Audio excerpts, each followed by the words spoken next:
भाग 4 मुक्त या अभिशप्त। रण की तीसरी आंख खुलती है। साल का रण अब पूरी तरह बदल चुका है। उसकी आंखें अब कभी कभी नीले से सुनहरी चमकने लगती हैं। एक रात वो पुरानी शिलालेखों से भरा ग्रंथ खोलता है जिसमें लिखा है, जब आत्मा तीसरे चक्र में प्रवेश करती है समय की सीमा टूट जाती है। रण एक मंत्र बोलता है, पूरा महल हिल जाता है और सब कुछ काले अंधेरे में डूब जाता है।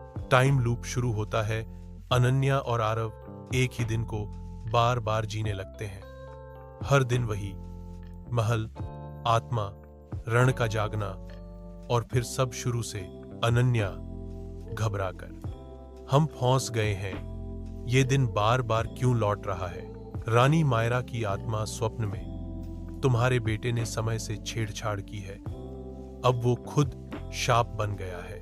महल के नीचे का रहस्य रण महल के नीचे बने भूमिगत द्वार को खोलता है। वहां एक काली वेदी और हजारों आत्माएं कैद हैं। रण, ये आत्माएं मेरी शक्ति हैं, मैं अकेला नहीं, मैं काल का पुत्र हूं। वहीं तांत्रिक की असली आत्मा अभी भी जीवित है और वो रण को अपने नए शरीर के रूप में तैयार कर रहा है। आत्माओं का विद्रोह। राजा विराज, रानी मायरा, आरव और अन्य मुक्त आत्माएं एकत्र होकर रण और तांत्रिक के खिलाफ खड़ी होती हैं। राजा विराज, रण को बचाना होगा, उसे बलिदान नहीं, प्रेम चाहिए। तांत्रिक हौंसते हुए, प्रेम कभी नहीं जीतता, केवल शाप अमर है। अंतिम युद्ध। भयानक प्रकाश, मंत्रों की गूंज, आत्माओं का तूफान। रण के अंदर दो शक्तियां लड़ रही हैं, एक तांत्रिक की और एक उसकी मां अनन्या की। अनन्या रोती हुई, रण, तू शाप नहीं, मेरा बेटा है, ये हाथ पकड़, वापस लौट आ बेटा। रण कांपता है, उसकी आंखों से आंसू गिरते हैं और तांत्रिक की आत्मा चिल्लाते हुए जल जाती है।